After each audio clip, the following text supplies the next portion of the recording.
वो जो न थे तो कुछ न था, वो जो न हो तो कुछ न हो। वो जो न थे तो कुछ न था, वो जो न हो तो कुछ न हो। जान है वो जहान की, जान है तो जहान है। वाह। अजीज़ान गिरामी वक़ार, बड़ी खुशी हासिल है आप तमाम हज़रात के जज्बात, ख्वाहिशात, तमन्नाएँ जो नबी पाक सल्लल्लाहु ताला अलैहि वसल्लम की मोहब्बत से वाबस्ता हैं। अल्लाह करीम हमेशा इस शहर को मरकज़ इश्क़ रसूल बनाए। आमीन आमीन आमीन आमीन। अल्लाह तुम्हारी नस्लों में क़यामत तक कोई गुस्ताख पैदा न फरमाए।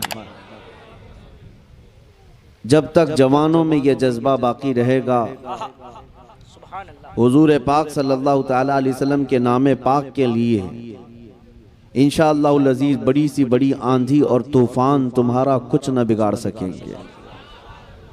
बस इसी बात पर रहो कि अपने बच्चों को जायदाद और प्रॉपर्टी ना दे सके तो कोई बात नहीं, लेकिन इश्क़ रसूल जरूर दे देना। सुभान अल्लाह सुभान अल्लाह। विरासत में अपने बच्चे को मोहब्बत रसूल जरूर देकर जाना। कल को अगर तुम्हारा बच्चा फकीर भी रहा, दुनिया अगर उससे पूछे कि तेरे बाप ने क्या कमाया था और तेरे लिए क्या छोड़ा, तो तुम्हारा बच्चा शर्म से सर न झुकाए बल्कि सर उठाकर कहे मेरा बाप मुझे इश्क़ रसूल देकर गया है, मुझे मेरा बाप विरासत में मोहब्बत रसूल देकर गया है। इस बात पर बच्चों को फ़ख्र करना भी सिखाओ, इसलिए कि हमारे पास फ़ख्र करने वाली अगर कोई चीज़ है तो मेरे मुस्तफ़ा की ज़ात है। अज़ीज़ान गिरामी वक़ार, नबी पाक सल्लल्लाहु ताला अलैहि वसल्लम की निस्बत पर अगर फ़ख्र ना करें तो फिर किस पर फ़ख्र करें। हमारे पास अब बची कौन सी चीज़ है? नबी करीम सल्लल्लाहु ताला अलैहि वसल्लम की मोहब्बत, उनके नाम पर मर मिटने का जज्बा, यही दुनिया को आज भी खल रहा है। दुनिया इसी बात से परेशान भी है कि इन लोगों के पास सब कुछ ख़त्म हो गया, सब कुछ लुट गया, ये बहुत पीछे आ गए। इनसे हमारे से तो हुकूमत छीनी गई, हमारे से हर जगह की हुकूमतें, इक़्तिदार, तख्त सबसे छीना गया, हमसे छीना गया। हम 700 साल तक यहाँ पर बराजमान रहे, स्पेन में 700 साल तक रहे, दुनिया के 3 बड़े बर्रे आज़म पर हमारी हुकूमत जारी रही, लेकिन उन सारे ममालिक से हुकूमत इस्लाम को ख़त्म करके इन कुफ़ार और मुशरिकीन यहूद और नसारा ने हमें टुकड़ों में बांट दिया, फ़िरक़ों में बांट दिया। लेकिन उसके बावजूद आज दुनिया का सबसे पहला टारगेट भी हम ही हैं, जिसको 100 साल से ये लोग मार रहे हैं। हमारी इस जमात को पिछले 100 साल से मारा जा रहा है। फिलिस्तीन को तोड़ तोड़ करके रख दिया गया, शाम, इराक, यमन सब बर्बाद कर दिया गया, अफगान के टुकड़े टुकड़े हो गए। 100 साल से सुपर पावर ताकतें हमारे पीछे लगी हुई हैं, छोटी से लेकर बड़ी तक ताकतें। अगर दुश्मन अपना किसी को समझती हैं वो सिर्फ दाढ़ी वाले को, वो चाहे अमेरिका में हो, यूरोप में हो, इंग्लैंड में हो कि अफ्रीका में हो, मुसलमान निशाने पर है, सब जगह निशाने पर है। कभी आपने सोचा कि जो बिखरी हुई कौम है, टूटी हुई कौम है, हमारे पास कोई ढंग की हुकूमत नहीं, लेकिन फिर क्यों हम निशाने पर हैं? दुनिया आज हमसे खौफज़दा क्यों है, परेशान क्यों है? मेरे अजीजों, वही बात है जिसको इकबाल ने कहा था, कुछ बात तो है कि मिटती नहीं हस्ती हमारी। क्या बात है, क्या बात है। कुछ बात तो है कि मिटती नहीं हस्ती हमारी, सदियों रहा है दुश्मन दौरे ज़मा हमारा, तौहीद की अमानत सीनों में है हमारे, इश्क़ रसूल की अमानत सीनों में है हमारे, आसान नहीं मिटाना नामो निशा हमारा। यूनान और मिस्र और रोमा सब मिट गए जहां से, बाकी मगर है अब तक नामो निशा हमारा। अजीज़ान गिरामी वक़ार, कोई चीज़ तुम्हारे पास आज भी जो बाकी है, जिससे दुनिया खौफज़दा है, परेशान है, वो चीज़ जो बाकी है तुम्हारे पास, वो अपने नबी की मोहब्बत बाकी है, इश्क़ रसूल की दौलत बाकी है। और इसी दौलत की हिफाजत करते रहना मेरे अजीज़ों। ये जलसे, ये जुलूस, ये उलमा का आना जाना ये इसीलिए लगा रहता है कि तुम्हारी ये मोहब्बत रसूल की अमानत बाकी रहे, अमानत बाकी रहे। वरना चोरों के आने जाने शुरू हो गए, मक्कार और लुटेरों का तुम्हारे यहाँ आना जाना अगर शुरू हो गया तो इश्क़ रसूल की दौलत भी जा सकती है, जो आखिरी दौलत तुम्हारे पास बची है। इसलिए मैं आपको ये बताना चाहूंगा कि हम हुजूर पाक सल्लल्लाहु ताला अलैहि वसल्लम के नाम पर इतना क्यों मर मिटते हैं? क्यों? इसलिए कि कुरान ने कहा है कि वो रसूल हमसे जान से ज्यादा करीब, बेशक सुभान अल्लाह, हमसे जान से ज्यादा करीब है। अगर हम आज रब्बे जुल जलाल की इबादत के लिए फजर की अजान में उठ जाते हैं तो ये सदका है रसूलुल्लाह का। बेशक सुभान अल्लाह। आज अगर हमारे चेहरों पर रौनक है तो ये सदका है रसूलुल्लाह का। हम मुसलमान हैं तो किसकी बदौलत है? रसूल पाक सल्लल्लाहु अलैहि वसल्लम की बदौलत। इसीलिए सबसे पहले मैंने आला हजरत का ये शेर पढ़ा, वो जो न थे तो याद है आपको, वो जो न थे तो और वो जो न हो तो। अगर रसूल पाक नहीं तो फिर कुछ नहीं, ना हमारे वजूद में कुछ है ना हमारे नाम में कुछ है। हमें जो कुछ भी मिला है वो मेरे मुस्तफ़ा के कदमों से मिला है। बरेली के इमाम आला हज़रत फाजिल बरेलवी रज़ियल्लाहु तआला अन्हु यूं अर्ज करते हैं बारगाह रसूल में, या रसूल अल्लाह खल्क के हाकिम हो तुम, रिस्क के कासिम हो तुम। खल्क के हाकिम हो तुम, रिस्क के कासिम हो तुम, जो मिला तुमसे मिला तुम पे करोड़ों। नारे तकबीर, नारे रिसालत, इश्क मोहब्बत, इश्क मोहब्बत। बरसों इबादत करके जो बंदा हजारों साल इबादत करके ये सब चीजें पूरा होने तक ना आए बस। हाँ, यहाँ ये लेना बैंक नहीं है। बहरहाल मैं डिस्टर्ब ना हो जाए, एक बार दुरूद शरीफ पढ़ लें। अल्लाहुम्मा सल्लि अला सय्यिदिना मुहम्मद मादनिल जूदी वल करम व आलिहि व अस्हाबिहिल किराम इब्निल करीम बारिक वसल्लम। जिन पर बारिश होनी थी वो तो अब बैठ गए, जिनके हाथ में मुझसे पहले माइक था, जो गुनगुना रहे थे, उन पर ही तो बारिश होती है, नात खानों पर हो, क्योंकि वो भी खाते हैं सदका रसूलुल्लाह का। अगर किसी नात खां को पैसे दिए जाते हैं तो ना वो उसका पेशा होना चाहिए, ना ही तुम उसको एहसान जताओ, बल्कि वो अगर 1 रुपया भी खाता है तो मेरे मुस्तफ़ा की तारीफ करके खाता है। और इसमें कोई ऐब की बात नहीं, इसमें कोई ऐब की बात नहीं, बल्कि हमें हमारे बुजुर्गों ने यूं ही सिखाया है, या रसूल अल्लाह पीते हैं तेरे दर का और खाते हैं तेरे दर का, पानी है तेरा पानी, दाना है तेरा दाना। हमें तो उस बात पर कोई ऐब नहीं है। और मैं समझता हूँ दुनिया का सबसे पाकीज़ा माल वही है जो मेरे मुस्तफ़ा के नाम पर आया। सुभान अल्लाह। मैं अर्ज ये कर रहा था, रसूल करीम सल्लल्लाहु ताला अलैहि वसल्लम की जाते बाबरकत से मिला है जो कुछ भी मिला, और आज भी आप इस बात को महसूस कर लेना, हजारों साल इबादत करके बंदा वहां नहीं पहुंच सकता जो मेरे मुस्तफ़ा की एक नजर से पहुंचता है। एक अरब ने आदमी का बोल बाला कर दिया, खाक के जर्रों को हमदोशे सुरैया कर दिया, खुद न थे जो राह पर औरों के हादी बन गए, क्या नजर थी जिसने मुर्दों को मसीहा कर दिया। नबी पाक सल्लल्लाहु ताला अलैहि वसल्लम के दरबार की बात निस्बत अगर मुख्तसर भी मिल जाए, वो दुनिया का सबसे अजीम सितारा बन जाता है। जैसे मैं आपको बताऊं, हुजूर पाक सल्लल्लाहु ताला अलैहि वसल्लम के सहाबा जो हैं उनका मकाम क्या है पता है? सहाबा का मकाम ये है, मेरे आका खुद फरमाते हैं, अगर मेरी उम्मत का कोई बंदा उहद पहाड़ के बराबर सूना खैरात करे, उहद पहाड़ छोटा नहीं है, 10 किलोमीटर पे फैला हुआ पहाड़ है, एक ही पहाड़ 10 किलोमीटर के सराउंडिंग में फैला है। और नबी पाक सल्लल्लाहु अलैहि वसल्लम फरमाते हैं कि मेरा कोई उम्मती उहद पहाड़ के बराबर सोना खैरात करे और मेरा कोई सहाबी जौ के दाने के बराबर खैरात करे तो भी बराबर नहीं हो सकता। सुभान अल्लाह। वो उम्मती सहाबी की उस खैरात तक नहीं पहुंच सकता। सहाबा का वो मकाम है। सरकार गौसे पाक रदी अल्लाह ताला अन्हु से मनकूल और बाज दीगर अइम्मा इकराम से मनकूल ये बात है, सहाबा का मकाम क्या है? तो फरमाया गया जो सहाबी हुजूर सल्लल्लाहु ताला अलैहि वसल्लम के साथ जिहाद में जाया करते, जिस घोड़े पर बैठ करके वो जाते, उस घोड़े के टाप के नीचे से जो धूल उड़ती थी उस धूल तक भी गौस का मकाम नहीं है। गौस भी वक्त का उस धूल तक नहीं पहुंच सकता जो सहाबी रसूल घोड़े पर बैठकर जाते थे।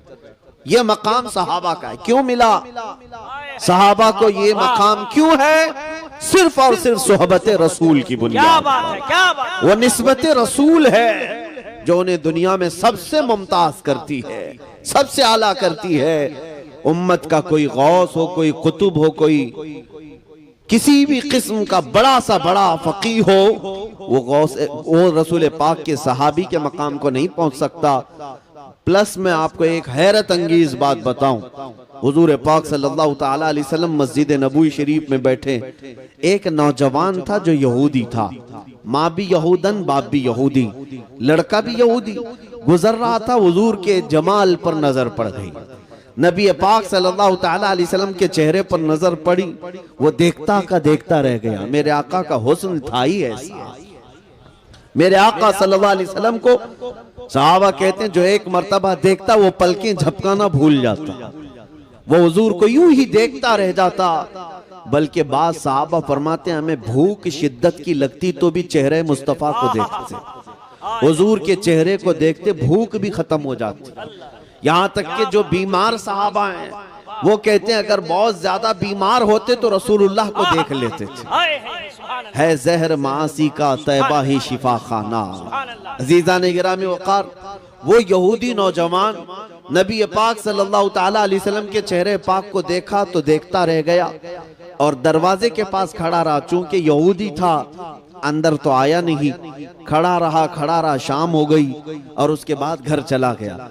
आज एक दिन था, दूसरे दिन फिर उसने इरादा करके देखना शुरू किया, तीसरे दिन से तो उसका मामूल बन गया कि वो काम काज पे नहीं जाता, सीधे आकर मस्जिद के बाहर खड़ा होता और चेहरे रसूल को ताकता रहता था, सिर्फ टकटकी बांध कर देखता रहता था। किसी ने जाकर उसके माँ बाप को शिकायत कर दी कि तुम्हारा बेटा तो मोहम्मद का दीवाना हो गया, तुम यहूदी हो, तुम्हारा बेटा उनका दीवाना हो गया, मोहम्मद सल्लल्लाहु ताला अलैहि वसल्लम को ही देखता रहता है।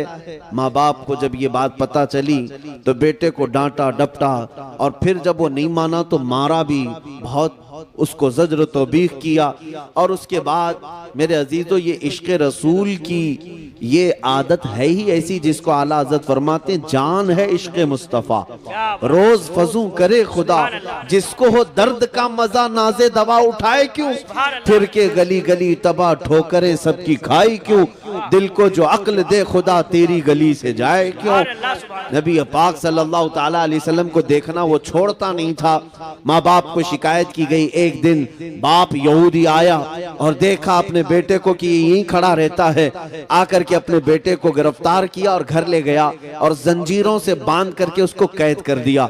कहा आज के बाद ना तू घर से बाहर निकलेगा, ना मोहम्मद को देखेगा, ना मस्जिद के बाहर जाएगा, ना कहीं उनकी जियारत करेगा। और उसको जो ये सजा मिली ये सख्त तरीन सजा होती है। एक आशिक रसूल के लिए सबसे बड़ी सजा उसके रसूल से दूर कर देना, नबी पाक सल्लल्लाहु ताला अलैहि वसल्लम से दूर करना। आज दुनिया भी देखें हमें जो सबसे बड़ी सजा दे रही है वो क्या सजा दे रही है? हमारे बच्चों को मार करके नहीं, हमारी औरतों को नीलाम करके नहीं, बल्कि सबसे ज्यादा बड़ी सजा आज हमें जो दी जा रही है वो हमारे मुस्तफा की शान में तौहीन करके। क्योंकि हमें पता, उन्हें पता है ये मुसलमान अगर बिलकता है, तड़पता है तो किसी और बात पे नहीं, अपने नबी की बेइज्जती पर तड़पता है, अपने नबी के अपमान पर तड़पता है। दुनिया आज भी जानती है, इसीलिए मेरे नबी पाक को निशाना बना करके ये गुस्ताखियां करती है और हमें बार बार कलेजा जलाया जाता है। एक आशिक रसूल को दुनिया इसी तरह तड़पाती है।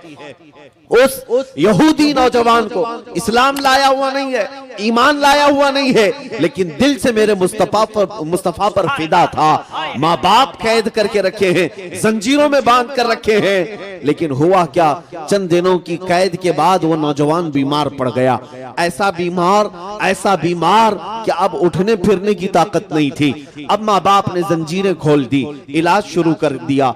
जब बड़े बड़े हकीम आए, इलाज से आजिज आ गए, सब थक गए और कहा इसकी बीमारी न पकड़ में आती है, न इलाज सही हो पाता है। यहां तक वक्त आ गया कि बड़ा हकीम आया और उसने नब्ज पकड़ करके कहा, ऐ लोगों, तुम्हारा बेटा चंद दिनों का नहीं बल्कि चंद लम्हों का मेहमान रह गया। ये अब दुनिया से जाने वाला है, इसका कोई इलाज नहीं, ये मौत की वादी में जा रहा है। अकलौता बेटा था, माँ बाप का कलेजा दहल गया कि हमने अपने बेटे के साथ क्या कर दिया, हमने अपने हाथों अपने बेटे को मार दिया। अफसोस तो था, गम तो था, लेकिन मजहब पर शिद्दत से अमल करते थे। यहूदी कट्टर थे, मानने को तैयार नहीं थे। आखिर में माँ का दिल पसीज गया। माँ ने अपने बेटे से आकर के कहा, बेटा तू क्यों अपने आप को इस मुसीबत में मुब्तला कर लिया? देख तेरा जिस्म पीला पड़ गया, अब तेरा हाथ पैर उठने के काबिल नहीं, तू मरने के करीब आ गया। बता तू चाहता क्या है? वो नौजवान जो मौत की वादी में जा रहा था, हमेशा के लिए अब आंखें बंद करने वाला था। माँ की आवाज कानों में आई तो बेटे ने कहा, एक बार मोहम्मद अरबी को देखना चाहता हूं, एक बार मोहम्मद रसूलुल्लाह को देखना चाहता हूँ। माँ बाप का दिल पसीज गया, रहम आ गया, तरस आ गया। कहा वैसे भी मरने वाला है, इसको एक बार इसके माशूक, इसके महबूब को दिखा दिया जाए, जियारत करा दी जाए। बाप आया मस्जिद नबवी, नबी पाक सल्लल्लाहु ताला अलैहि वसल्लम सहाबा के साथ बैठे थे। फजर के बाद का वक्त था। आकर के दरवाजे से उसने पुकारा, हुजूर तशरीफ लाए। कहा मेरा बेटा आपका दीवाना है, आपकी मोहब्बत में ऐसा वारफ्ता है कि हमने उसे कैद में रखा, लेकिन वो न माना। उसे हमने मार तोड़ किया, वो न माना। लेकिन आज हालत ये आ गई कि मेरा बेटा दुनिया से जाने वाला है, मौत की वादी में जा रहा है, लेकिन उसकी ख्वाहिश है कि मरने से पहले वो एक बार आपको देखना चाहता है। अगर आप बुरा ना समझे तो मेरे घर तशरीफ लाएं, मेरे बेटे को एक बार अपना जलवा दिखा दीजिए। अपने बेटे के लिए वो इल्तिजाएं करता रहा। नबी मुकर्रम सल्लल्लाहु ताला अलैहि वसल्लम सहाबा से कहते, चलो हमारे उस आशिक को देखने के लिए उसके घर चलते हैं। नबी पाक सल्लल्लाहु ताला अलैहि वसल्लम चल कर के आए। यहूदी का घर है, माँ भी यहूदन, बाप भी यहूदी, बेटा बिस्तर पर पड़ा हुआ है, मौत करीब है। जैसे ही नबी पाक घर में दाखिल हुए, खुशबू से घर महक गया। बिस्तर पर उसे अंदाजा होने लग गया कि जाने जाना तशरीफ ला रहे हैं, रूह कायनात तशरीफ ला रहे हैं। उसने ताकत और कुव्वत को जमा किया, आंखें उठाकर देखा, सामने आफताबे रिसालत है, सामने महताबे रिसालत है। नबी पाक सल्लल्लाहु अलैहि वसल्लम जैसे ही सिराने के पास आए, पूरी कुव्वत के साथ वो अपने बिस्तर से उठकर बैठ गया। नबी पाक सल्लल्लाहु ताला अलैहि वसल्लम ने चेहरे के नीचे हाथ दिया और उठा करके बिठाया और फरमाया कि ए नौजवान, अब देर किस बात की? जब तेरा दिल मेरे नाम से धड़कता है, जब तेरे अंदर मेरे नाम की मोहब्बत है, तो देर किस बात की? क्या अभी कलमे तैयबा पढ़कर मुशर्रफ इस्लाम नहीं होना चाहता? उस नौजवान ने कहा, आका देर किसी बात की नहीं, बस बात इतनी थी कि आप सामने हो और मेरे लब खुलते चले जाएं। उसने कलमा तैयबा पढ़ा, नबी पाक सल्लल्लाहु ताला अलैहि वसल्लम पर ईमान लाया, और अभी ईमान लाया था, कलमा तैयबा का विर्द हो रहा था, और इधर से जान निकलती जा रही थी, रूह निकलती जा रही थी। नबी पाक सल्लल्लाहु ताला अलैहि वसल्लम को देखते देखते रूह को अल्लाह के हवाले कर दिया, बिस्तर पर लेट गया। लेकिन आपको मैं बताऊं, नबी पाक सल्लल्लाहु ताला अलैहि वसल्लम को आखिरी मर्तबा देखने वाला नौजवान कितनी देर के लिए ईमान लाया था? चंद मिनटों के लिए ईमान लाया, चंद मिनटों के लिए ईमान लाया। लेकिन जानते हो, वो चंद लम्हों के लिए लाया हुआ ईमान उस नौजवान को सहाबी रसूल के मकाम पर पहुंचाया। वो सहाबी सहाबी रसूल के मकाम पर पहुंच गया और उस मकाम पर पहुंचा। देखो जिंदगी में एक नमाज पढ़ने का वक्त भी नहीं आया, ज़कात देने का वक्त भी नहीं आया, रोजा रखने का वक्त भी नहीं आया, इधर ईमान लाया उधर वफात हो गई, लेकिन मकाम कौन सा पाया? वो मकाम पाया जहां दुनिया का कोई गौस भी उसके कदम तक नहीं पहुंच सकता। वाह वाह वाह वाह वाह। ये नारे तकबीर, नारे रिसालत, अज़मते सहाबा, अज़मते सहाबा, मसलके आला हज़रत, बस्ती बस्ती करिया करिया। इसीलिए आला हज़रत ने फरमाया या रसूल अल्लाह जो मिला तुमसे मिला, जो मिला तुमसे मिला, तुम पे करोड़ों दुरूद। जिन सहाबा को मकामात औलिया मिले वो किसकी वजह से? रसूलुल्लाह की वजह से, मेरे मुस्तफा की बदौलत। और अगर आज कोई ये कहता है कि मुल्के शाम फतह हुआ, इराक फतह हुआ, यमन फतह हुआ, मिस्र फतह हुआ, ये बड़े बड़े ममालिक सहाबा इकराम की मेहनतों से तो फतह हुए, लेकिन कभी भी सहाबा ने नहीं कहा कि हमने अपनी ताकत की जौलानियों से जमीनों को कब्जा किया है, बल्कि हर सहाबी का नारा यही था जो मिला रसूलुल्लाह से मिला। हम आज जिस मकाम पर हैं वो मेरे मुस्तफा की बदौलत है। इसीलिए नौजवानों फख्र करना सीखो। किस बात पर फख्र करोगे? इस बात पर फख्र करो कि मैं रसूलुल्लाह का अदना गुलाम, मेरी निस्बत मेरे मुस्तफा से है। दुनिया को दिखाने के लिए तुम दाढ़ियां छिलवा देते हो, दुनिया को दिखाने के लिए तुम टोपियां छुपा देते हो, ये सोचते हो कि दुनिया पता नहीं हमें आतंकवादी ना कह दे, दुनिया हमें टेररिस्ट ना कह दे, दहशतगर्द ना कहे, इसलिए हम सेकुलर बन करके जिएंगे। अब तो लोग ऐसे नाम भी रखने लग गए कि पहचान में ना आए कि मुसलमान है कि कौन है। लोग इस तरह जीने की आदत डालते हैं। मैं कहता हूं, बुज़दिलो, कब तक इस तरह छुप छुप करके जियोगे? जीना है तो मेरे मुस्तफा के नाम पर खुल करके जियो। शहीद टीपू सुल्तान शेर मैसूर ये फरमाया करते थे कि शेर की एक दिन की जिंदगी गीदड़ की 100 साल जिंदगी से बेहतर है। 100 साल गीदड़ बन करके रहने से बेहतर है एक दिन शेर की जिंदगी गुजार कर जाओ। जीना है तो मेरे मुस्तफा की निशानियों के साथ जियो, हुजूर के अखलाक के साथ जियो। तुम्हें किस बात की शर्म है, किस बात का ऐब है? तुम ये समझते हो कि रोजी नहीं मिलेगी, नौकरी नहीं मिलेगी, लोग ताना देंगे, मुल्ला मौलवी कहेंगे, तो फिर नबी का नाम क्यों लेते हो? मोहब्बत का नारा लगाते क्यों? उस रसूल से अगर सच्ची मोहब्बत है तो उनके अखलाक और आदत से भी मोहब्बत करो, उनके किरदार से भी मोहब्बत करो। ऐसा नहीं है कि सिर्फ जुबान से नारा लगाते रहें और उनका कोई अमल तुम्हें पसंद ना हो। मैं आपको बताऊं, आपने नाम सुना है सैफुल्लाहिल मसलूल खालिद बिन वलीद रदियल्लाहु ताला। कौन है? रसूल पाक के वो सहाबी जिनको खुद रसूलुल्लाह ने फरमाया यह अल्लाह की लटकती हुई तलवार है। कौन? सैफुल्लाह खालिद बिन वलीद। आपको मैं बताऊं, उन्होंने अपनी जिंदगी में 125 जंगें लड़ी। कितनी? 125 जंगों में शिरकत किए। मेरे अजीजों, जंग है कोई फुटबॉल क्रिकेट का मैदान नहीं है कि सुबह गए शाम में आ गए। जंग का मैदान जान हथेली पर लेकर जाना होता है।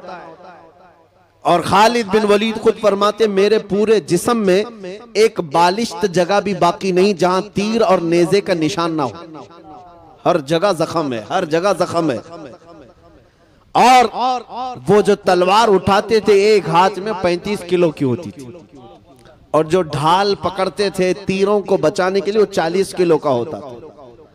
वो असल जवान है रसूलुल्लाह का, वो जवान है, बहादुर है। मेरे अजीजों, 125 जंगों में शिरकत किया, लेकिन रिकॉर्ड है ये है कि एक भी जंग में कभी आपको शिकस्त नहीं हुई। क्या बात है, सुभान अल्लाह। एक भी जंग में कभी हारे नहीं खालिद बिन वलीद। जिस जंग में गए फतह का झंडा लहरा कर आए। और एक बड़ी ताज्जुब की बात बताऊं, खालिद बिन वलीद रज़ी अल्लाह ताला अन्हु जिस इलाके को फतह किए थे अपने जमाने में, 14 सदियां गुजर गई, आज तक वो इलाका इस्लाम के तहत ही है। सुभान अल्लाह। आज तक मुसलमानों के ज़ेरे नगी। खालिद बिन वलीद ने जिस इलाके को फतह किया वो अब तक गैरों के हाथ में नहीं जा सका, नहीं गया। इतनी फजीलत सुनो, उस खालिद बिन वलीद की बात कर रहा हूं।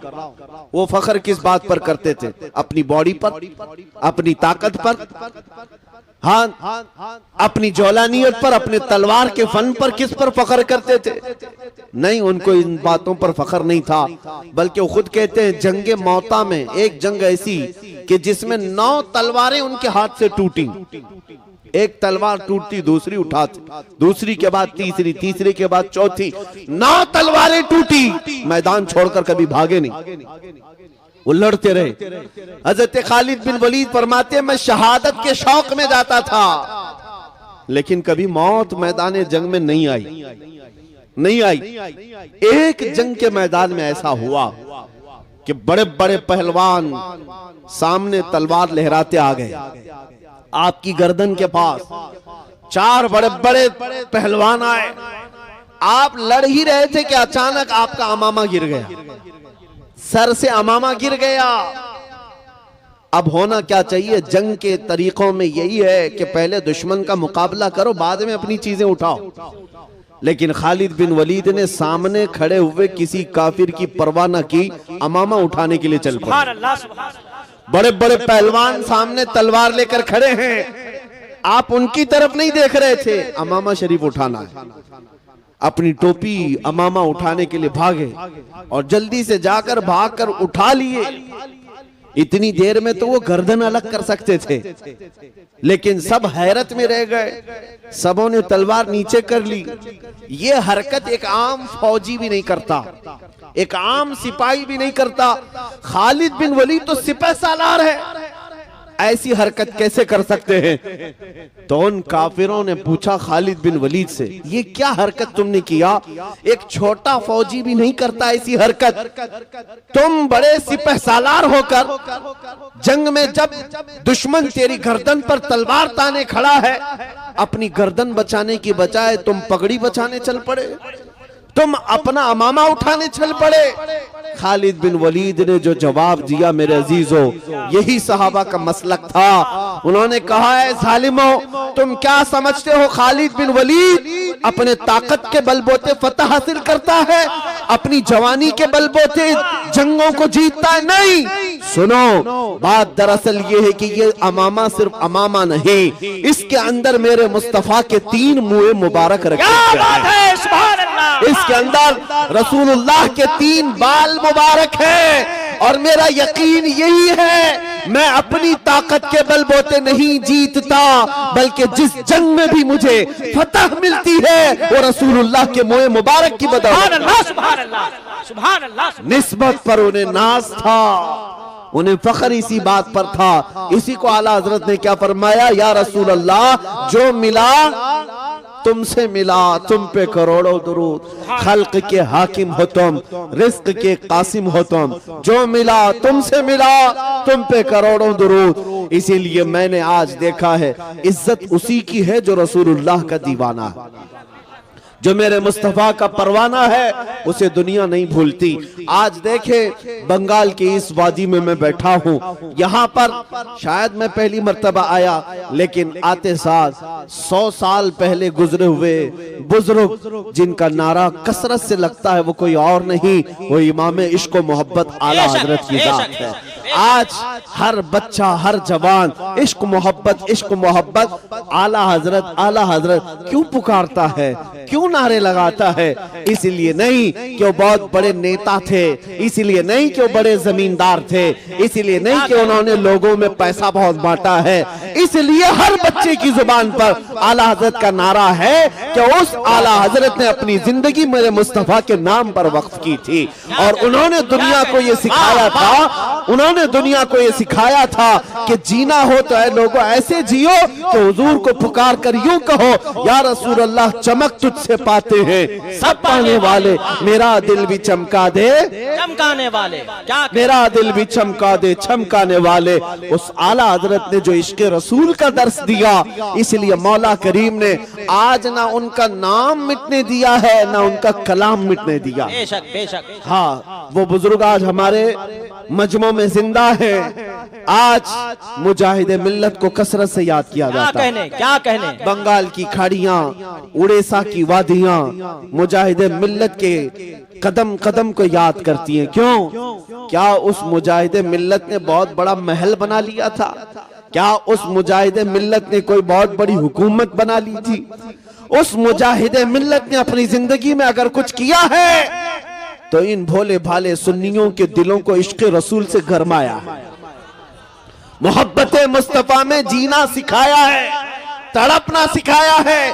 बल्कि बंगाल और उड़ीसा की खाड़ियों और वादियों में बसने वाला हर मुसलमान इस बात को याद रखे, तुम मुजाहिद मिल्लत के पड़ोसी हो। मुजाहिद मिल्लत ने यह दर्स भी दिया, क्या है मुसलमानों, दुनिया अगर तुम्हें कैद करने से डराती है, जेल की सलाखों में डालने से डराती है, तो डरना नहीं बल्कि मुझे देख लेना, खुशी से हथकड़ियां पहन लेना। इसलिए कि अगर नामे मुस्तफा पर हथकड़ियां पहनाई जाए तो उन बुजुर्गों ने कहा ये हथकड़ियां नहीं है, ये मेरे मुस्तफा की मोहब्बत के कंगन है। नारे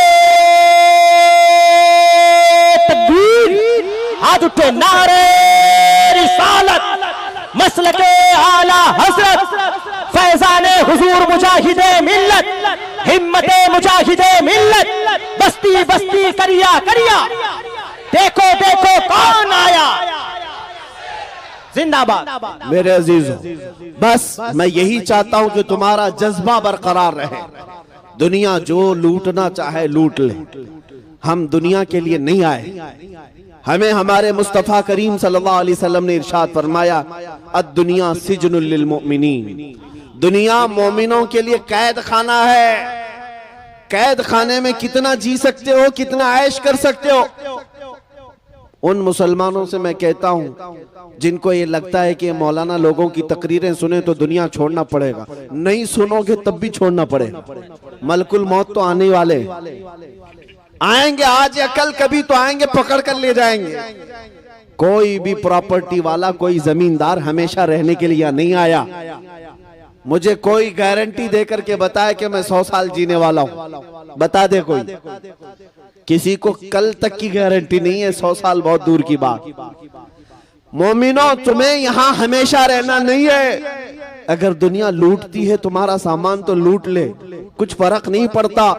जहां हमेशा के लिए जाना है वहां बादशाहत तो मेरे मुस्तफा की, अर्श हक है मसनद रिफात रसूलुल्लाह की, और देखनी है हश्र में इज्जत रसूलुल्लाह की।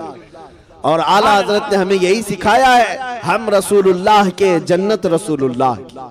कयामत के दिन जिसके तुम नाम लेवा हो उसकी हुकूमत तो है, जहां सब तुम्हें ललकार देंगे। सब ने सफ़े महशर में ललकार दिया हमको। आला हज़रत ने यही फरमाया, आदम अलैहिस्सलाम से लेकर ईसा अलैहिस्सलाम तक हर नबी जब ये कह रहे होंगे कि आज जाओ किसी और के पास, उस वक्त बताओ कौन है जो कहता है आ जाओ मेरे पास? सुभान अल्लाह, सुभान अल्लाह। कौन है जो कहता है आ जाओ मेरे पास? वो कोई और नहीं, वो आमिना का लाल मकीने गुंबद खजरा, हम गरीबों के आका मौला मोहम्मद रसूलुल्लाह की जात है।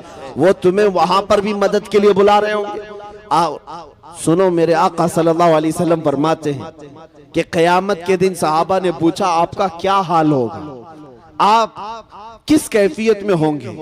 तुम झूम जाओगे दीवानो। हुजूर फरमाते जैसे अजीज बच्चे को माँ यहाँ पर ढूंढती है, किसी माँ का अकलौता बेटा खो जाए तो माँ कैसे ढूंढती है, इधर उधर हर एक से पूछती रहती है, बेटे को देखा है, मेरे बेटे को देखा है। फरमाया गया हुजूर पाक की कैफियत क़यामत के दिन यही होगी। हुजूर अपने उम्मतियों को माँ से ज्यादा ढूंढ रहे हो। क्या बात है, सुभान अल्लाह, सुभान माँ जब अकलौते को छोड़ देगी वहां पर, लेकिन मेरे मुस्तफा अपने उम्मतियों को नहीं छोड़ेंगे। खुद फरमाते मेरे आका कयामत के दिन तुम मुझे देखोगे इस हाल में कि मेरे एक कंधे पर चादर होगी। हुजूर फरमाते मेरे एक कंधे पर चादर होगी, कभी वो खसक खसक कर गिर रही होगी, मैं एक हाथ से अपनी चादर संभाल रहा हूँ और एक हाथ से अपने उम्मतियों को पकड़ पकड़ कर जन्नत में ले जा रहा हूँ। जो नबी सल्लल्लाहु ताला अलैहि वसल्लम कयामत के दिन एक एक हाथ से पकड़ पकड़ कर कभी हौज़े कौसर पर ले जा रहे हैं, कभी मीज़ान अमल के पास आकर खड़े होकर के हमारे आमाल को भारी कर रहे हैं, कभी जन्नत की तरफ ले जाने के लिए मदद कर रहे हैं। तो मुझे बताओ उस रसूल के गुण ना गाएं तो फिर किसके गुण गाएं? उस रसूल के लिए ना जिए तो फिर किसके लिए जिए? दुनिया में तुम जिसकी जय विजय करते घूमते हो, ये पार्टियां आज हैं कल चली जाएंगी। इनका हाल ये है कि हमने देखा है जो नेता बेचारे पार्टियों में 40-40 साल उनकी जूतियां उठा उठा कर घूमते थे, अब बूढ़े हो गए तो पार्टियों ने उन्हें भी साइड लगा दिया, कहा अब तुम्हारी जरूरत नहीं, अब तुम्हारी जरूरत नहीं है। यही हाल होगा। ये दुनिया ऐसी लैला है जो रोज शोहर बदलती है, ये दुनिया ऐसी लैला है जो रोज मजनू बदलती है। और ये पागल हैं जो इज्जत इनकी जूतियों में ढूंढते हैं। बूढ़े हो गए तो तुम्हें पार्टी से भी निकाल दिया, बूढ़े हो गए तो तुम्हें साइड लगा दिया कि अब तुम्हारा काम नहीं है, बैठो किनारे देखो हम हुकूमत करेंगे। लेकिन हमने देखा है जिसने मेरे मुस्तफा के कदमों में अपनी जिंदगी निछावर की, हुजूर के दामन से जो वाबस्ता हुआ, वो जिंदगी में जितना बूढ़ा होता है उतनी इज्जत बढ़ती जाती है। जितना बूढ़ा हो जाए इज्जत बढ़ती जाती है। मुझे बताओ ऐ नौजवानों, क्या उम्र के 75वें साल में जब ताजुशरिया की उम्र पहुंची तो क्या उनको किसी ने साइड बैठने का हुक्म दिया? बल्कि हर दिन ऐसा था कि उन पर टूट पड़ने वाले परवानों की कसरत होती ही जाती थी। क्यों? ये दामने मुस्तफा से जो वाबस्ता होता है उसकी इज्जत में कमी कभी नहीं आती, कभी नहीं आती, बढ़ती ही जाती है, बढ़ती ही जाती है। और इसमें कम का कोई तस्वुर नहीं। कम वहां है जहां दुनिया की जूतियां उठाओगे, इसको उसको राजी करने की कोशिश करते रहो। और देखा आपने अल्हम्दुलिल्लाह, मैं मुसलसल पिछले 1.5 साल से कंटिन्यू हिंदुस्तान के हर इलाके में जा रहा हूं, हर सूबे में, कितने शहरों में गया, नौजवानों का और लोगों का पुरतफाक इस्तेकबाल, हर जगह नारे और फूलों से निछावर। किस बात की मुझे इज्जत दी जा रही? क्यों मुझे लोग इस कदर आंखों पे बिठाए हुए? क्यों मुझे मिंबर पर बुलाया जाता है, दावत दी जाती? मैं ये जानता हूं तुम्हारी ये इज्जत, तुम्हारी ये मोहब्बत, तुम्हारा ये फूल बरसाना, आंखों पर बिठाना इसलिए नहीं कि मैं भी किसी पार्टी का नेता हूं, नहीं, तुम जो कुछ भी इज्जत देते हो वो सिर्फ इतनी बात है, जब तक बिके न थे तो कोई पूछता ना था, जब तक बिके न थे तो कोई पूछता न था। या रसूल अल्लाह, तुमने खरीद कर हमें अनमोल कर दिया। ये नाज ये अंदाज हमारे नहीं होते, झोली में अगर टुकड़े तुम्हारे नहीं होते, जब तक के मदीने से इशारे नहीं होते, रोशन मेरी किस्मत के सितारे नहीं होते। बेदाम ही बिक जाइए बाजारे नबी में, इस शान के सौदे में खसारे नहीं होते।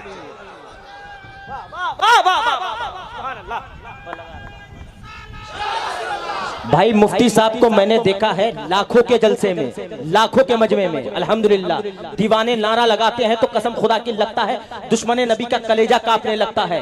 लब्बैक लब्बैक लब्बैक लब्बैक। यार माइक वाले भाई कसम खुदा की क्या है यार?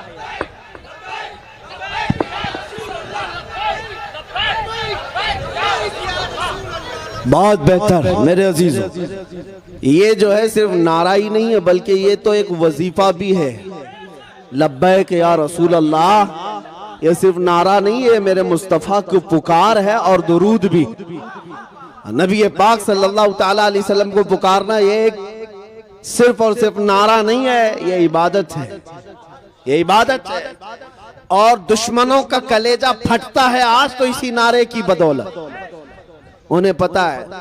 और मैं ये चैलेंज के साथ कहता हूं, जितना इस नारे को दबाने की कोशिश करते रहेंगे जालिम भेड़िया, मैं यकीन के साथ कहता हूं कि अब ये नारा क़यामत तक रुकने वाला नहीं है,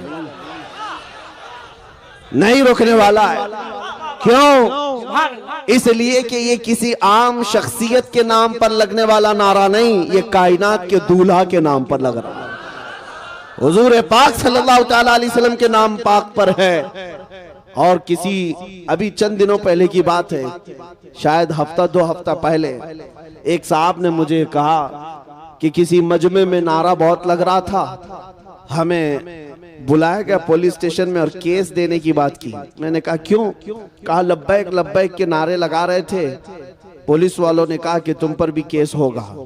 मैंने कहा इसमें डर किस बात का, डर किस बात का? कहा कि आप तो अच्छी खबर दे रहे, इससे बेहतर केस क्या हो सकता है? इससे बेहतर केस क्या हो सकता है कि नबी पाक सल्लल्लाहु ताला अलैहि वसल्लम के नाम पाक पर पुकारने का वो तुम्हें केस नहीं बल्कि सर्टिफिकेट दे रहे हैं आशिक रसूल होने का। क्या बात है? वाह वाह वाह वाह। वो सर्टिफिकेट दे रहे हैं कि तुम किसी और को नहीं पुकारते, तुम रसूलुल्लाह को पुकारते हो। अगर दुनिया ये सर्टिफिकेट देती है तो खुशी से कबूल कर लो और बारगाह मुस्तफा में जाकर अर्ज करना और कहना या रसूल अल्लाह, सिर्फ मैं ही नहीं कहता, सारी दुनिया भी कह रही है, आपके दुश्मन भी कह रहे हैं, मैं किसी और को नहीं पुकारता, सिर्फ आपको पुकारता हूं। जिस दिन नबी पाक सल्लल्लाहु अलैहि वसल्लम की बारगाह में तुम ये अरीजा पेश करोगे, यकीन है मेरे आका यही फरमाएंगे, यही फरमाएंगे, कब्र में जब तुम पहुंचोगे उस दिन सारी दुनिया से थक हार करके पहुंचोगे, नबी पाक मुनकर नकीर से कहेंगे छोड़ दो ये मेरा मलंग है, ये दुनिया से थक करके आया है, दुनिया ने इसे बड़ा परेशान किया है, छोड़ दो इसे, सो जाने दो, हम उसी रात के लिए मेरे अजीजों मर मिटते हैं। आओ मेरे अजीजों, नबी पाक सल्लल्लाहु ताला अलैहि वसल्लम के नाम पाक पर बेदार होना यह हमारे बुजुर्गों का शिवा है। हमने देखा है जब जब कौम हमारी सोती है, इसको जगाने के लिए हुजूर का नाम ही काफी है, नाम ही काफी। एक यहूदी आलिम है जो रिसर्च कर रहा था, डॉक्टरेट किया, पीएचडी किया, एक नहीं 2 पीएचडियां, किस बात पर? मुसलमानों के हालात पर। एक मॉडर्न मुसलमान है, उस मुसलमान से उस यहूदी आलिम की मुलाकात हुई और मुलाकात में उसने जो बात की, मुसलमान ने पूछा पीएचडी का तुम्हारा रिसाला कहां तक पहुंचा? कहा मैंने 2 बार अलग अलग टॉपिक पर पीएचडियां की हैं और सब मुसलमानों के हालात पर। उस मुसलमान ने पूछा कि किस नुक्ते पर तुम पहुंचे, रिजल्ट क्या आया तुम्हारी पीएचडी में? वो यहूदी आलिम कहता है मैंने देखा कि मुसलमान कई मर्तबा तबाह हुए, बर्बाद हुए, टुकड़े हुए, इनको बच्चों को मारा गया, इनको घरों से निकाला गया, इनको जलाया गया, इनकी खोपड़ियों से मीनार बनाए गए, इनकी औरतों को दफन किया गया, बहुत कुछ इनके साथ किया गया, लेकिन फिर भी ये जमा होते हैं, फिर भी जमा होते हैं। ना इनकी अजानों में फर्क आया, ना इनकी नमाजों में फर्क आया, ना इनके चेहरों पर फर्क आया, फिर वही तरोताजी आ जाती है। ये कैसी डाल है, ये कैसा दरख्त है कि इसकी हर शाख को तोड़ा जाए फिर भी हरियाली बाकी रहती है, फिर भी हरियाली बाकी रहती है। ये कैसा दरख्त है? तो इस मुसलमान ने पूछा कि तुम्हें क्या लगता है वजह क्या होगी, तुम बताओ। उस यहूदी आलिम से पूछा कि वजह क्या होगी कि बार बार हरियाली फिर आती है, इसकी शाखों को तोड़ने के बाद भी फिर हरियाली आती है। वो यहूदी कहता है बुरा ना मानो, मेरा रिसर्च ये कहता है ये 1000 टुकड़ों में बट जाएं, लेकिन जब नाम मोहम्मद की बात आती है फिर ये इकट्ठा हो जाते हैं। ये गुंबद खजरा का नाम आता है फिर जमा हो जाते हैं। और मैंने देखा है मेरे अजीजों, प्रैक्टिकली देखा है, जब वो पाखंडी कुत्ता मेरे नबी की शान में भौंक रहा था और गुस्ताखियां कर रहा था, हमारा दिल जल रहा था। हमने बड़ी दूर से आवाज लगाई थी और यकीनन हर मुसलमान के दिल की आवाज थी। हम अपनी जान मेरे मुस्तफा के नाम पर फिदा करने को तैयार हैं। आग में कूदना कोई आम बात नहीं, और मैं समझता हूँ नबी पाक सल्लल्लाहु अलैहि वसल्लम के नाम के लिए कूदना कोई बड़ी बात भी नहीं, बड़ी बात भी नहीं हुजूर के नाम पर। और ना ही हम अपनी कोई करामत और ना ही कोई अपने करिश्मे दिखाना चाहते हैं, बल्कि हम तो ये चाहते हैं मरना है तो मर जाएं उस नाम पाक पर, कोई बात नहीं, मरना है तो मर जाएंगे। लेकिन आपको ये बात मैं बता रहा हूं कि जब उन जालिमों को ललकारा गया, उन कुफार और मुशरिकीन को ललकारा गया, तो आपने महसूस किया कि पूरे हिंदुस्तान भर के मुसलमानों में जो बेदारी आई, हर तरह का नौजवान खड़ा हो गया। किसके नाम पर खड़ा हुआ? मेरे नाम पर नहीं, वो आमिना के लाल के नाम। हिंदुस्तान के चप्पे चप्पे से, कोने कोने से मुझे खत भी आए, मैसेजेस आए, टेलीफोन आए, पूरी दुनिया भर से। अब मैं आपको बताऊं तो हैरत होगी, हमारा जिनसे कोई फिक्री ताल्लुक ही नहीं, उन जमातों के भी बड़े बड़े सरदार, दूसरे मकतब फिक्र से ताल्लुक रखने वाले बड़े बड़े उलमा, वो सब जिनसे हमारा शदीद तरीन इख्तिलाफ है, उन लोगों ने भी कहा मौलाना आप बरेलवी हो, हमें पता है आप बरेलवी, हमें पता है हमारा आपसे बड़ा इख्तिलाफ है, लेकिन जिस नाम की इज्जत के लिए आप खड़े हैं, आप पीछे मुड़कर देखेंगे तो हमारी जमात भी खड़ी है। नारे तकबीर, नारे रिसालत, लब्बैक लब्बैक लब्बैक या रसूल अल्लाह, लब्बैक लब्बैक लब्बैक या रसूल अल्लाह। मेरे अजीजों, मैं ये बात इसलिए अर्ज कर रहा हूं कि मुझे पीछे मुड़कर देखने की जरूरत नहीं कि कौन खड़ा है कौन नहीं खड़ा है। उन्होंने कहा था पीछे मुड़कर देखें तो हम भी नजर आएंगे। हमें इस बात को ये जानना जरूरी नहीं कि कौन खड़ा है कौन नहीं, लेकिन मैं इसलिए यह बात अर्ज कर रहा हूं कि एक नाम पाक ऐसा है जो पूरी कायनात के मुसलमानों को जोड़ देता है। वो नाम पाक मकीने गुंबद खजरा मुस्तफा करीम का नाम है। इसीलिए कसरत से नारा भी उसी रसूल का लगाया कर। मैं अक्सर मिंबरों पर जाने के बाद यही कहता हूं, स्टेज पर मेरे नाम का नारा मत लगाओ, और जब नारा लगाए तो कसरत से मेरे मुस्तफा के नाम पर। तुम्हारे दिलों के अंदर जो दिल मुरझाया हुआ है वो इश्क रसूल से फिर जिला पाएगा, फिर जगमगाएगा। जो शमा टिमटिमा रही है उसमें और लौ बढ़ जाएगी। आओ, मैं आखिर में ये बात कहता हूं, डरो मत ऐ सुन्नी मुसलमानों, दुनिया से हमें कुछ लेकर जाना भी नहीं है। दुनिया छीन सकती है तो क्या छीनेगी, ज्यादा से ज्यादा हमारी जान, इससे ज्यादा क्या छीनेगी। और बरेली के इमाम ने हमें सिखाया है, करूं तेरे नाम पे जान फिदा, न बस एक जहां दो जहां फिदा, दो जहां से भी नहीं जी भरा, करूं क्या करोड़ों जहां नहीं। ये एक जान क्या है अगर हो करोड़ों, तेरे नाम पर सबको वारा करूं मैं। तुम्हें पता है हम जब कब्रिस्तान जा रहे होंगे हमारी कैफियत क्या होती है पता है आपको? आपके यहाँ मैयतों को नहलाया जाता है, नहलाया जाता है, साफ सफेद नया कपड़ा पहनाया जाता है। ईद बकरीद में जैसा कपड़ा पहनता था, हदीस में मिलता है कि उस कीमत का कपड़ा मुर्दे को पहनाओ, उतनी कीमत का जो वो ईदों में पहना करता था। अच्छा कफन पहनाओ और उसे खुशबू लगाओ, इत्र लगाओ, और उसको फिर हम सजा करके ले जाते हैं, सजा कर ले जाते हैं। हमारे जनाजे जाते भी हैं तो ऐसा लगता है कोई दूल्हा जा रहा है। उसके जनाजे पर फूल भी डाले जाते हैं, इतने फूलों की बरसात होती है।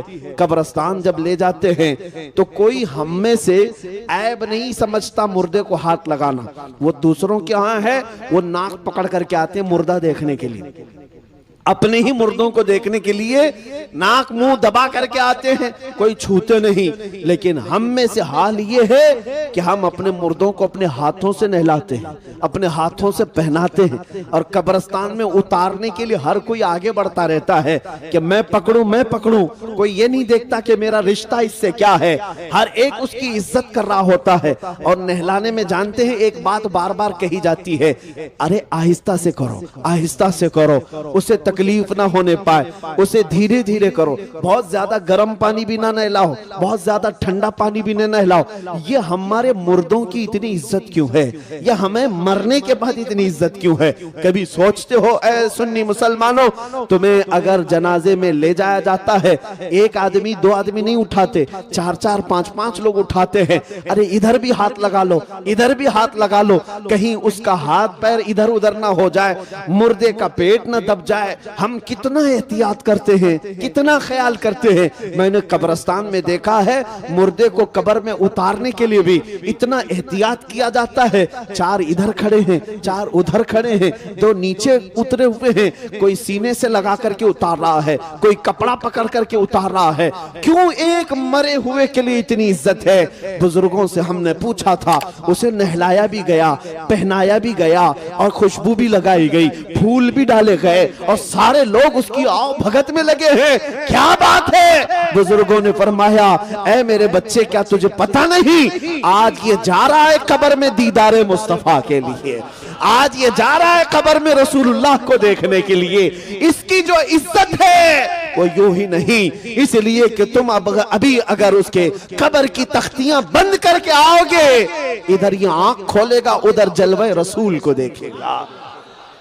मेरे अजीजों, हमें मरने का भी डर नहीं, इसीलिए मैं ये सुना रहा हूं। मोमिन को मौत का खौफ ना हो, मोमिन मरता है, उसे यकीन है कि मेरे मुस्तफा के कदमों में जाऊं। और कब्र में जाने के बाद एक आशिक रसूल क्या कहता है? हुजूर ताजुश शरिया बदरुत तरीका रहमतुल्लाह ताला अलैह अर्ज करते मेरे आका की बारगाह में, या रसूल अल्लाह, मैं मरूं तो मेरे आका ये मलाइका से कहना, मैं मरूं तो मेरे आका ये मलाइका से कहना, इसे कोई मत जगाना, अभी आंख लग गई है। तेरे दामने करम में जिसे नींद आ गई है, वो फना न होगी, उसे जिंदगी मिली है। और एक आशिक रसूल, जब फरिश्ते उसे उठाने आते हैं, उठ सवालों का जवाब दे, तेरा रब कौन है, तेरा दीन क्या है, ये सवाल पूछने के लिए कब्र में दो खौफनाक शक्ल वाले फरिश्ते आएंगे, मुनकर नकीर, जिनका चेहरा काला, जिनकी आंखें नीली और दांत बाहर, सख्त किस्म का चेहरा होगा। लेकिन आशिक रसूल उनको जवाब क्या देता है? शायर कहता है, अब तो पाए नाज से ऐ फरिश्तों क्यों उठूं, मर के पहुंचा हूं यहां इस दिलरुबा के वास्ते, मर के पहुंचा हूं यहां इस दिलरुबा के वास्ते। हमें हुजूर पाक का दीदार करने के लिए जब कब्र में भी जाना है, तो इस दुनिया पर ज्यादा भरोसा मत करो, यहाँ इज्जत नहीं मिलती। यहाँ जब तक तुम्हारी जवानी है ये लूट लेंगे, जब तक तुम्हारे पास माल है इर्द गिर्द लोग घूमते फिरते रहेंगे। जहां तुम्हारी जवानी गई, जहां तुम्हारा माल खत्म हुआ, जहां तुम्हारी ताकत कम हुई, फिर देखना ये दुनिया तुम्हें छोड़ देगी। कोई इधर चला गया, कोई उधर चला गया, लेकिन तुम्हें पता है जब सारी दुनिया छोड़ दे, आमिना के लाल अपना सीना लगाते हैं, तुम्हें अपने दामन में जगह अता करते हैं। इसीलिए आला हजरत ने क्या फरमाया है, आज ले उनकी पनाह, आज मदद मांग उनसे, कल न मानेंगे कयामत में, अगर मान गया उन्हें जाना, उन्हें माना, न रखा गैर से काम, लिल्लाहिल हम्द में दुनिया से मुसलमान गया। इसीलिए ऐ नौजवानों, राजी करना है तो ऐरे गैरे नत्थू खेरे को राजी मत करो, कोई तुमसे राजी होने वाला नहीं है। राजी करना है तो मकीने गुंबद खजरा को राजी करो, वो जल्दी राजी होते हैं, वो जल्दी राजी होते हैं। और अपने रब्बुल आलमीन को राजी करो, वो एक सजदे से राजी होता है। यहाँ दुनिया को राजी करने के लिए लोग मीटिंगें कर रहे हैं, कॉन्फ्रेंसें कर रहे हैं, धर्म संसद कर रहे हैं कि हुकूमत हमसे राजी हो जाए। अरे जो गवर्नमेंट बैठी हुई है उसको मनाने के लिए हम थोड़ा सेकुलर बन जाएंगे और इनको भी बुला लेंगे, उनको भी बुला लेंगे, सबको बुला करके हम कहेंगे, हम भी ओम ओम कहेंगे, तुम भी ओम ओम कहो, दोनों बात एक ही है। नाउजुबिल्लाह मिन जालिम। हाँ, आज तख्त पर बैठे हुए जालिमों को राजी करने के लिए कुछ बिकाऊ लोग बाजार में आए हैं, उन गद्दारों को पहचानो।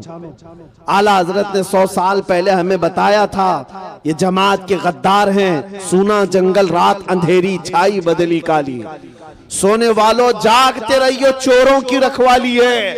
ये कौन से चोर हैं? ये जो तुम्हारा ईमान छीनने वाले चोर हैं। ये इश्क रसूल छीनने वाले चोर हैं, इनको राजी करने से कुछ नहीं होने वाला।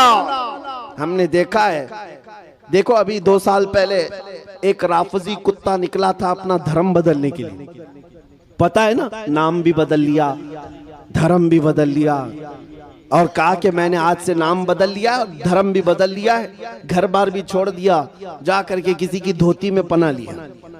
और कितने दिन तक, 6 महीने से ज्यादा रह नहीं सका, वहां से भी लात मार